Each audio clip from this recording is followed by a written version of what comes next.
बाद जो है इस मामले में जो है फैसला आया है और बाकी मालेगांव वालों के जो अवाम के सेंटिमेंट्स है वो हर्ट हुए हैं, आपके इस पर क्या तासीर है? बस यही कि इनके ज़ख्मों पे मरहम लगाने वाला जो डॉक्टर था वो मार दिया गया, हेमंत करकरे। वो अगर होता तो हमको उम्मीद थी कि इस मामले में सही फैसले होते, क्योंकि जिस ढंग से इसको आगे बढ़ाया गया और उसके अंदर जो अक्यूज थे उनके कारनामे और उनके जो निजी ये इंट्रोडक्शंस थे वो साले बड़े सस्पेक्टेड थे। ये बड़े अजीब थे कि यार ये तो बहुत अच्छी बात है कि सब जो सस्पेक्टेड हैं वो सामने हैं, तो ये जो मरे हैं बेचारे और जो ज़ख्मी हैं उनको इंसाफ मिलेगा। मगर यहाँ तो अजीब है। खैर एक बात ये कि इंसाफ नहीं मिला, वो छोड़ दिए गए। हमारा तो ये दिमाग इस पे बना ही था कि होना यही है कि वी आर नॉट अमेरिका। कि अभी मैंने आपको बोला ना कि अकेला लारवा जो जहाज़ फ़लस्तीनियों ने अगवा किया था, अमेरिका ने उनको अकीस को पकड़ के उनको सज़ा दी। अकेला लारवा कहाँ था? वो समंदर में था और वहाँ जब उसको भगाया गया तो एक्यूज़ को पकड़ने के बाद एक आदमी का मर्डर भी हो गया था उसी में, लेकिन वो पकड़े गए, उनको सज़ा दी गई। यहाँ क्या, यहाँ तो सामने है। और जितने भी उस बम के आसाद हुए, यहाँ फुटेज वगैरह भी उसके लिए गए। और कब्रिस्तान के पास भी यही हुआ। तो क्या बात है कि फॉरेंसिक टीम क्यों फेल हो गई? एविडेंसेस को प्रूव करने के लिए फॉरेंसिक टीम क्यों फेल हो गई? जबकि फॉरेंसिक टीम ये जो है फाइनल वर्ड माना जाता है फॉरेंसिक इन्वेस्टिगेशन को, जो है ना, अगर कोई सर्कमस्टेंशियल विटनेस न मिले लेकिन फॉरेंसिक टीम जो है इस बात को प्रूव कर देती है कि ये चीज़ है, इसलिए ये चीज़ हुई है। तो यहाँ की फॉरेंसिक टीम की भी क्या रिपोर्ट है? तो कुछ तो ये क्या है? चलो अब देखिए, मालेगांव के वकीलों ने तो कहा है कि भाई हम इसके बारे में अपील करेंगे, और जिसको निकाल दिया गया था मुकदमे में और दोबारा उसको फिर शामिल किया गया, तो कुछ तो मेरिट पाई थी कोर्ट ने, जिस मेरिट की बुनियाद पर उसको रीएडमिट किया गया। क्या है? क्या इस पर बहस नहीं हो सकती? कुछ तो एलिजिबिलिटी उसको इस केस में दोबारा दाखिल करने के लिए थी ना। क्या हुआ? कुछ नहीं हुआ। Even this evidence is failure. और यहाँ तो हमने देखा था कि एटीएस की टीम आई थी, काफ़ी मेहनत की उसने, और काफ़ी रघुवंश साहब ने भी काफ़ी मेहनत की इस केस के ऊपर, मगर हासिल कुछ नहीं हुआ। अभी कुछ माह पहले एनआईए जो है उसने कोर्ट से अपील की थी कि जितने भी अक्यूज्ड हैं उनके लिए सजाए मौत का ऐलान करें। अभी चंद महीने पहले की बात है। हाँ। और अचानक ये फैसला जो है वो उनके हक में चला जाता है। क्या बात है, क्या बात है। आपके ही बोलने से ये समझ में आ रहा है कि जब एनआईए ने उनके खिलाफ अपील की थी और इन्वेस्टिगेशन भी उसी ने किया था, अरेस्ट भी उसी ने किया था, और वही जब इस बात का क्लेम करती है they should be sentence to death, और उसके बाद भी दे आर बीन रिलीज, क्या बोलेंगे इसको आप? किसका फेल्यूर है? Who is responsible? आप बताइए मेरे को कि एनआईए ने, हम यहाँ अखबार में एनआईए की जो इन्वेस्टिगेशन जो आगे आगे चलती थी हम उसकी भी स्टडी करते थे।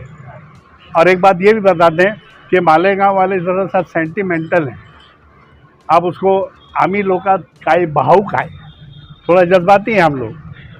तो हेमंत करकरे के घर पे यहाँ से बस भर कर गई थी कविता करकरे के ताल्लुक़ से, उनको हमदर्दी के लिए, कंडोलेंस के लिए, कि भाई आपके जो घर वाले हैं वो बॉम्बे में मारे गए, हमको बड़ा अफसोस है। 2 इंस्पेक्टर और थे साथ में जो बेचारे मारे गए थे, तो उनके ज़ख्म पे कोई तो मरहम रखता। तो मालेगांव के लोग जो खुद मरहम रखवाने के लायक थे, जो ज़ख्मी थे, उन्होंने ज़ख्मी के ऊपर ज़ख्म रखने के लिए यहाँ से बस की और बॉम्बे गए थे, और वहाँ उन्होंने उसको हमदर्दी की, उसके साथ बैठ के बात की। तो अब इतने अच्छे लोग और ये बेचारे ऐसे रहे, ये तो समझ में आने वाली बात नहीं। अगला 29 सितंबर रमज़ानुल मुबारक के महीने में मालेगांव में 2008 के अंदर बिक्कू चौक के अंदर जो है एक बम ब्लास्ट हुआ, और बम ब्लास्ट जो हुआ उसके अंदर 6 लोग शहीद हुए और 101 लोग ज़ख्मी हुए। अतराफ़ की प्रॉपर्टियों को भी नुकसान पहुंचा। ये सब बातें जो है हमारे सामने थी और हम ये समझते थे कि इसके अंदर आरोपियों को पकड़ा जाएगा, चुनांचे हेमंत करकरे जी जो ATS के चीफ थे, उन्होंने बड़ी कोशिश की और कोशिश करने के बाद शवाहिद और दलाइल को उन्होंने हासिल किया और हासिल करने के बाद इन मुजरिमों को गिरफ्तार किया, जिससे हमें ऐसा लगता था कि ये मुजरिम हकीकी मुजरिम है और इनको जो है सज़ा होगी। मगर 17 साल गुजर जाने के बाद आज जो है फैसला जो आया है वो हमारी उम्मीदों के ख़िलाफ़ फैसला आया है। इसलिए हमारा ये कहना है कि हम जो है इन मुजरिमों को सज़ा दिलाने के लिए हुकूमत महाराष्ट्र से अपील करते हैं कि वो इनके ख़िलाफ़ जो है ऊपर की कोर्ट यानी सुप्रीम कोर्ट तक जाए, जैसा कि माजी में वो जाती रही है, जैसा कि 2006 के मुजरिमों के बारे में वो जाती रही है। तो हमारा ये हुकूमत से कहना है कि वो अपील में जाए और जमीयतुल उलमा महाराष्ट्र जो आज तक इस केस की जो है निगरानी कर रही थी और उसको देख रही थी, उसका भी ये मानना है कि कागजात सब हमारे पास आने के बाद फैसले के उसके बाद जो है हम हाई कोर्ट और सुप्रीम कोर्ट का दरवाज़ा खटखटाएंगे ताकि इंसाफ लोगों को इंसाफ मिले, मुल्क के अंदर अमन और अमान कायम रहे। और एक अहम बात यह है आज के फैसले में कि कोर्ट ने सिर्फ इन मुजरिमों को रिहा किया है, बरी किया है, बाइज्जत बरी नहीं किया है। कोर्ट ने एक्सेप्ट किया है कि मालेगांव बिक्कू चौक के अंदर जो है 2008 में ब्लास्ट हुआ, उसमें 6 लोग शहीद हुए और 101 लोग जो है उसके अंदर जख्मी हुए। इसलिए हमें उम्मीद है कि अगली कोर्ट में जाने के बाद हमको इंसाफ ज़रूर मिलेगा। ये गलत फैसला हुआ, सरकार ने गलत फैसला किया है। यहाँ हेमंत करकरे साहब ने जितने को पकड़े गुनहगार वही है, उनको सजा मिलने वाली। ये हमारे खिलाफ फैसला हुआ है, हम सुप्रीम कोर्ट आए।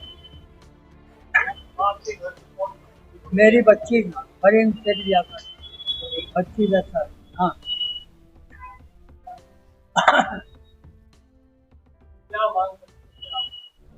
क्या उनको सजा मिलने वाला था? सजा नहीं, सरकार ने कोर्ट ने, हम सुप्रीम कोर्ट आए। फैसला जो है ये मतलब इंसानियत के खिलाफ है। हमारी हुकूमत से ये दरख्वास्त है कि हुकूमत हमारा साथ दे ताकि जो बेगुनाह लोगों की जो हत्या हुई है ब्लास्ट, ये सब के सब शोहदा को इंसाफ मिले और उनके जो अहले खाना है उनकी रहनुमाई की जाए।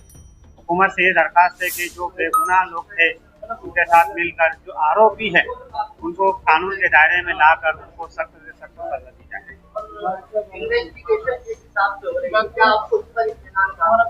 इत्मीनान था सर, लेकिन आज अचानक जो हुकूमत अपने गवर्नमेंट से अपने कोर्ट से जो फैसला आया हम उसकी मजम्मत करते हैं और सरकार से ये रिक्वेस्ट करते हैं, विनती करते हैं कि गवर्नमेंट हमारा साथ दे ताकि हम हमारे हक के लिए लड़े, तो उसमें हुकूमत हमारा साथ दे।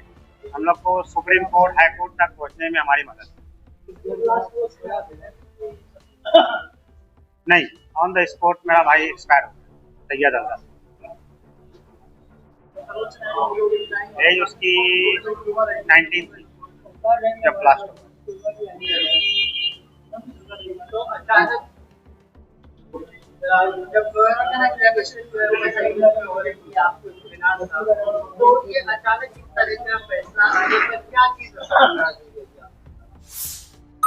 हेमंत करकरे साहब की जो स्टेटमेंट थी उस पर हम लोग को मुतमईन था कि ये मतलब कुछ मामला सही रुख पर चल रहा है, लेकिन अचानक इसमें मोड़ आया, तब्दीली आई तो हम लोग के अंदर बेचैनी आ गई। तो हम लोग थोड़ा सा मतलब उसमें वो हो गए कि यार हुकूमत से ये डिमांड करे, कोर्ट से ये मांग करे कि यार ये मामले को सही रूप पर लेकर चला जाए। लेकिन आज जो फैसला आया है हम उसकी मजम्मत करते हैं। इंसानियत के खिलाफ जो फैसला आया है, हमें विनती है हुकूमत से, अगर हुकूमत ऐसे आरोपियों को छोड़ सकती है तो फिर ये सरासर इंसानियत का कत्ल आम है, इसकी मजम्मत करते हैं। आगे की तैयारी यही है हमारी कि हम हाई कोर्ट, सुप्रीम कोर्ट तक इंशाल्लाह पहुंच जाएंगे। अल्लाह की इजाज़त से उम्मीद है, अल्लाह की अदालत अभी बाकी है।